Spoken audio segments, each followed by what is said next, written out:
Hey VC, Jeff, JG, Yokohama, back again. So got a bit of a stack again, and yeah. So life updates. So wife's visa went through. So she has 5 months, I want to say, to get over here. Getting really complicated now because of the whole COVID and political situation. So yeah, I guess I'll wait a week to book the tickets and kind of play it by ear. It's I don't know. It's kind of a tough decision because like COVID's not really a thing in Japan right now, where it is very much a thing here in Virginia. So yeah, big change there. So I gotta really think about that, just see how the whole political thing blows up or doesn't blow up come Tuesday or so. It's probably going to be playing out for the next week or so, so we'll see how that goes. Um, yeah, stairs, rebuilt the rails, so now I just got to I stripped the actual steps. I just have to paint those again with the $100 paint from Benjamin Moore. Love the Benjamin Moore shop. They've been really helpful with the paints. Not cheap though, but it seems to be pretty good quality paint. So anyway, let's just jump in here. Got a bit of a variety here. Sorry, little stupid blank sleeves. What I was listening to last night, going backwards order. The Meeting, which is Jackie McLean and Dexter Gordon, Volume 1, The Meeting. I've seen Volume 2. I don't know if this is like a Japanese-only release. So it's a Japanese pressing on Steeplechase. So I always love the Steeplechase releases. They're always great. So this was recorded, I want to say, in '73 live in like Sweden or Finland or something like that. It's got so Jackie and Dexter on sax, Kenny Drew on piano, Niels Henning Orsted Pedersen on bass, and Alex Reel on drums. Really good album. If you see it, I'd say I 4.5 or so. It's a really good album. So two sax greats together. Yeah, it's just post bop or whatever. It's not crazy jazz, but a very enjoyable listen there.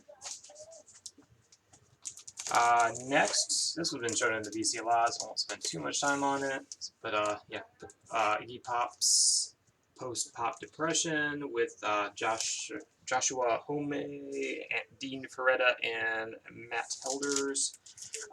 That's got a Queens of the Stone Age kind of sound to a degree. Standout tracks on this: Gardenia is probably my favorite. American Valhalla. Yeah, Vulture is pretty good. Yeah, Chocolate Drops in Paraguay are really strong. Um, I would say it's like consistent throughout. There's definitely two or three throwaway tracks on here, but when it's strong, it's really strong. So one of his better albums for sure. Worth picking up. I think it got a repress again. This is like 2016. Still, you can still get it. One of my favorite blondies. Don't need to spend a whole lot of time on this. Here we go. This is, I think it's the first or second press. I've had this since I was like in high school or something. This is the one that's got Heart of Glass on it. You know this one. There's a really great documentary, I want to say on Prime, about the making of this album. Hanging on the Telephone's on this. Fade Away and Radiate, really good one. I Know But I Don't Know, I think was a good. Anyway, it's a really solid album. Don't have it. Worth seeking out. Who knows what they go for anymore? I think it's like Fleetwood Mac, where value's gone up. Used to be like I'm pretty sure I paid like a quarter for that at most back in the day. Yep, so, some Monk. Everyone likes Monk. Monk's music. Thelonious Monk's Septet. Coleman Hawkins, Art Blakey, and Gigi Christ, who I don't know other than this album. Okay, but yeah, it's a pretty solid album again. Actually, I like the Dexter Gordon one a little more, actually. But yeah, again, that hard bop, whatever, you know this one. It's a great album, Japanese pressing. I think it has something inside. Let's see what it has. It has a record inside, but yeah, it's a Japanese Riverside pressing. Really clean. Don't hesitate to pick up those 70s Japanese pressings. They are quality. Okay. This one was a thrift find. Paid a couple bucks for it. I honestly don't know if I'll keep this in my collection. I'm not a massive Seeger fan. I know Mr. Carlson loves this album. This is the one that has Old Time Rock and Roll on it. It's still the same. And there was one other one that was kind of big on this. We've Got Tonight, maybe? I don't know. There was something on the B side. Yeah, I don't know. It's got some of the hits on there for sure. I really like Bob Seger's early stuff, like that. I really want to get a copy of Mongrel and the one with these like in the cityscape, New York City looking.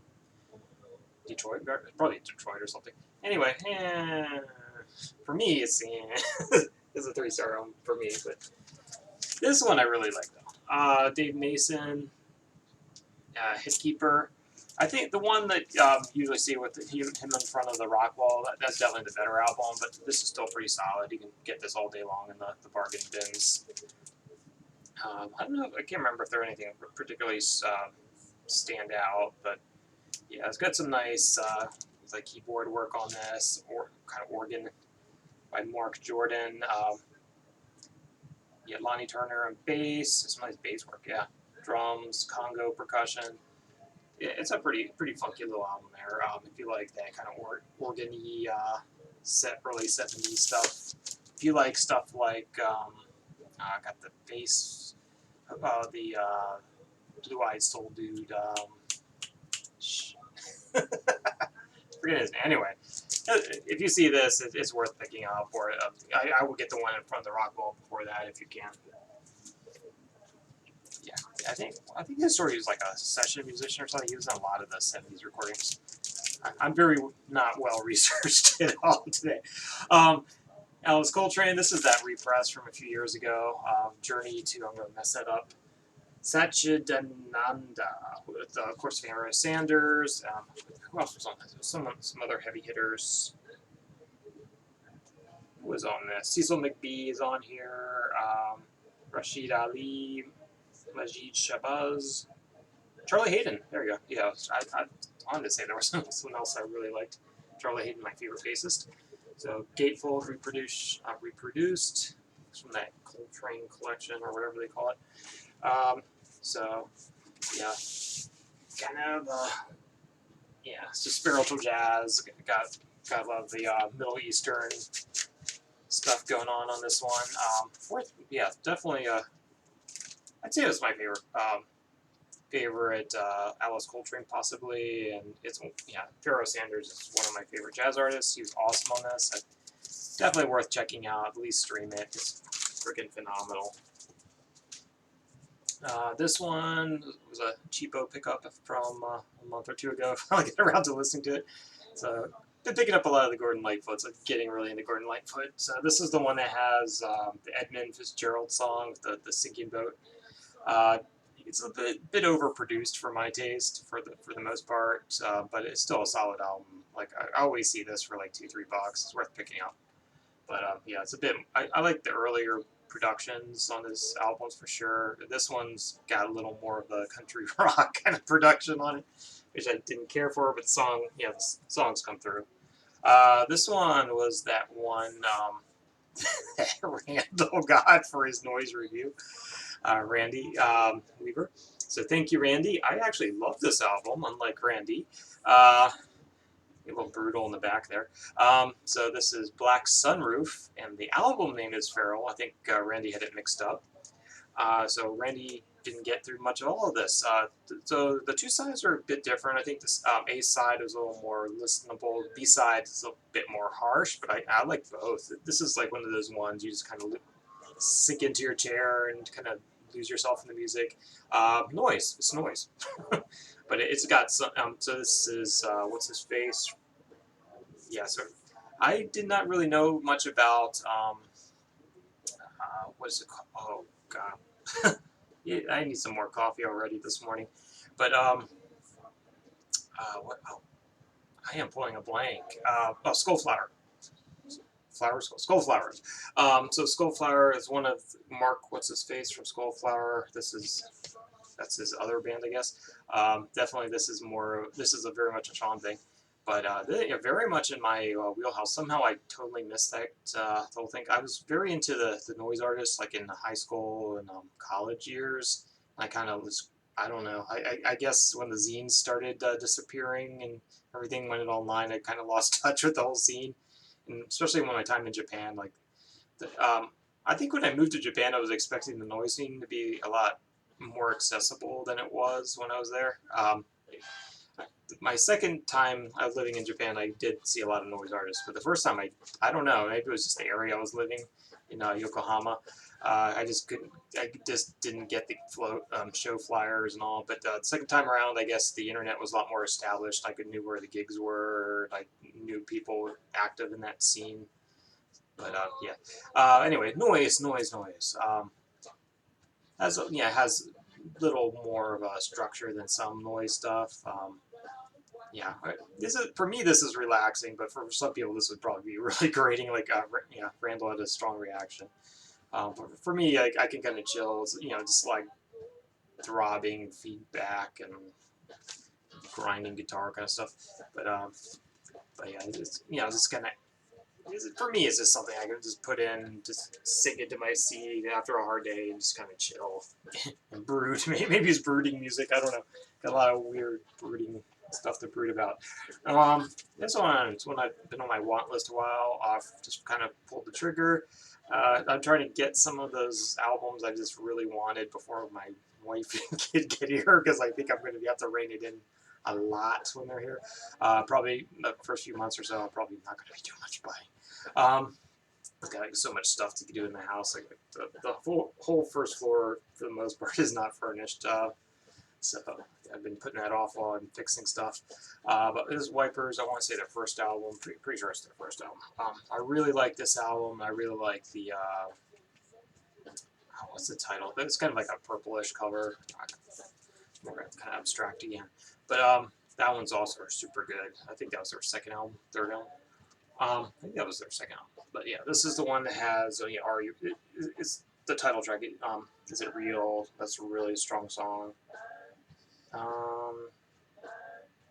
can't remember what the other big tracks on this, but I can't remember. I don't know. I'm definitely gonna have to give it some more listens, but properly. But yeah, this is one I've always streamed a lot. It's a really really good album. If you like that kind of. It was a big influence in stuff like Nirvana and so on. I guess they're out of the northwest, so northwest punk. So that kind of has a little bit. It's like late '70s. I want to say. I want to say this came out as like that last wave of punk before it was turning into post punk or whatever.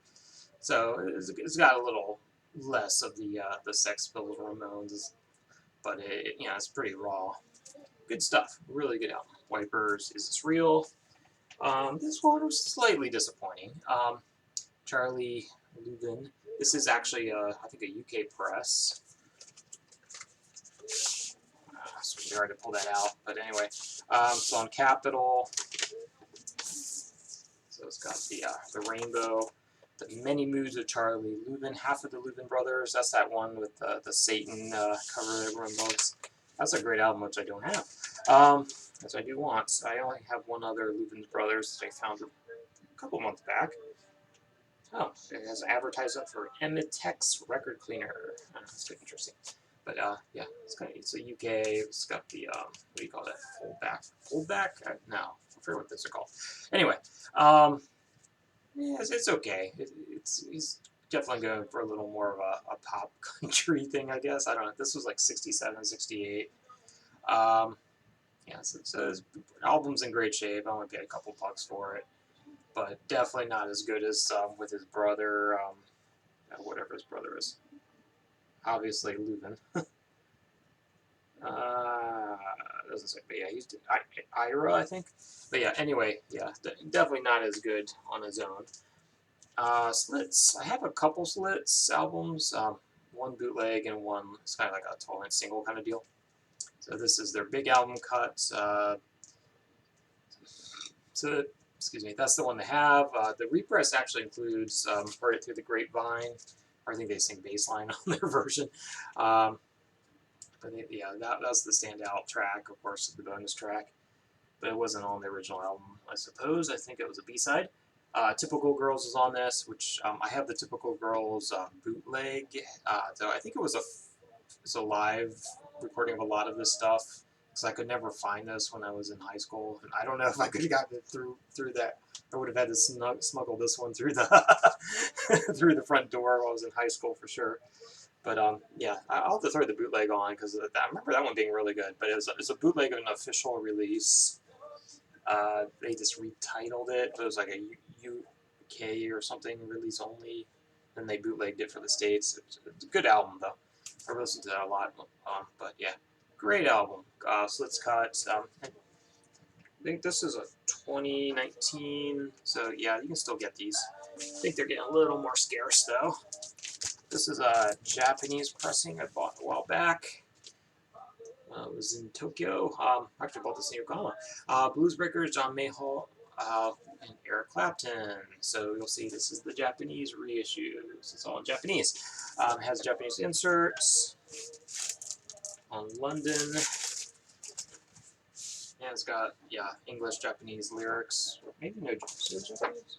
No, this one doesn't have any Japanese translations. It just has English lyrics and just their names are in Japanese, I guess. But yeah, really, really good album, worth checking out. I think most people consider this the best blues breaker if you like the white guy blues, UK.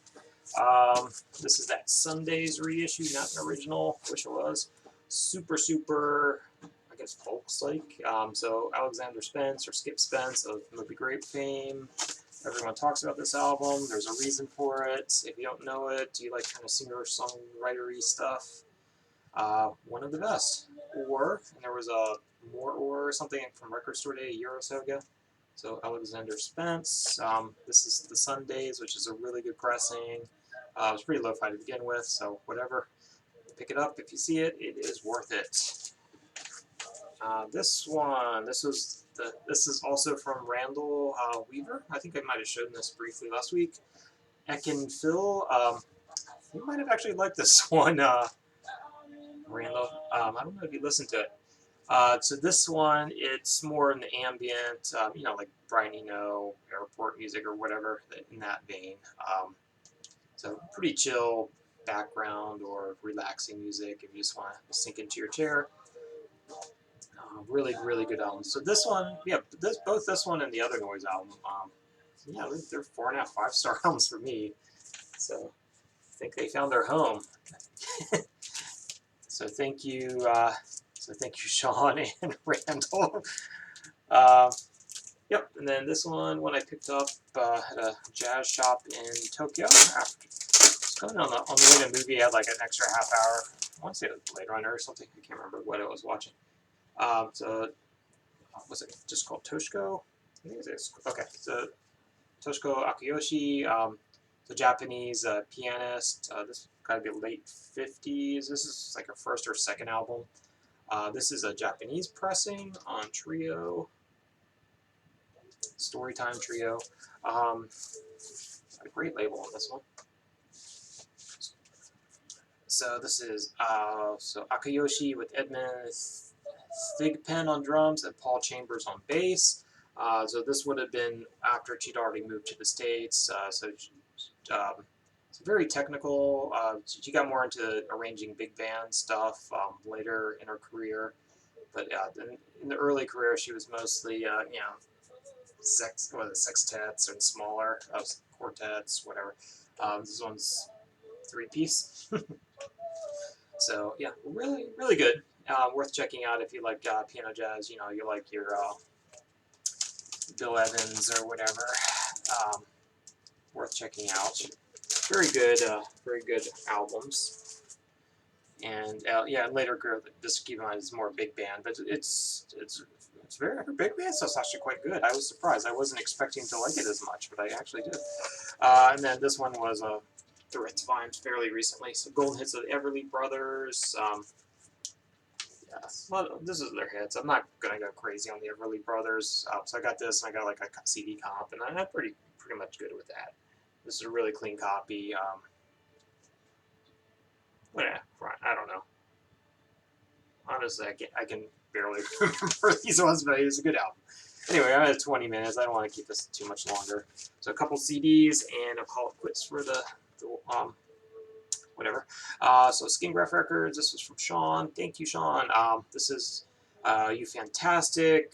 It's what's his name? Darren. I am just not pulling stuff at all. There's nothing in this. No, everything's untitled in this. So Skin Graft, this is more on the noise end of Skin Grafts, less of the rock end of the noise, but I actually really, really like this. So this is You Fantastic. I don't know. That's blank, actually. You Fantastic. Riddler EP. So it's a noise album, and then You Fantastic. Later on, they added like Jim O'Rourke, and then it became Yona Kit, which is more of a Japanese-inspired noise act. But yeah, I love Skin Graft, man. So thank you, Sean. That was a VCLT thing. Absolutely love this album. 4.5 for me, anyway. So I'm gonna like. Thank you. And this was a recent bookstore pickup. The Laws, I guess it's self-titled. This is the one that has There She Goes on it. So everything's kind of in that vein. So it's a very enjoyable album. I don't know. I don't know if it might just barely make a 4-star, but 3.5, 4. It's in there. It's just kind of power poppy alternative, whatever. But yeah, great album. I don't know if I'd buy that on vinyl to even get that CD cheap enough. Anyway, hope everyone has a great week. Might just be taking the week off largely from my home projects. I'm just going to try to get the materials for the backyard fence to go in. So I already got a contractor lined up, and get that priced out and maybe order the materials. And then just kind of take it easy because my foot just after I don't know what I got the basically just popped the damn muscle off the bone. I've work is just like 12 hours of walking a day and driving and walking and standing. So it's not done my foot any favor. So I might just take the week off and just keep my foot up and just let it heal. I'm definitely have to go back to the doctor, and yeah, I gotta start looking at the preschool options for my kid because that's the only way she wants to come here. Let's go back to school in COVID. Yay. So anyway, hope everyone's well, and yep, have a great week. Take care.